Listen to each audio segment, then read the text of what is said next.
সৃষ্টিকর্তা কাউকে ঠকান না, হয়তো জিতিয়ে দেন নয়তো শিখিয়ে দেন, হয়তো জিতিয়ে দেন নয়তো শিখিয়ে দেন।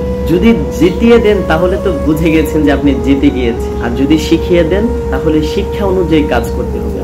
কথায় আছে, আমি আশা হারাইনি, কারণ চাওয়াটা যখন সে মহান রব্বে কারিমের দরবারে, তখন পাওয়াটা নিশ্চিত ইনশাআল্লাহ।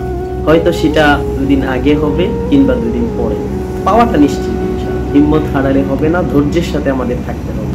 মনে রাখবেন, কোনো কষ্টই স্থায়ী হয় না। সময়ের সাথে সাথে একদিন দেখবেন সবকিছুই পরিবর্তন হয়ে গিয়েছে, যেমনটা আপনি চাচ্ছিলেন।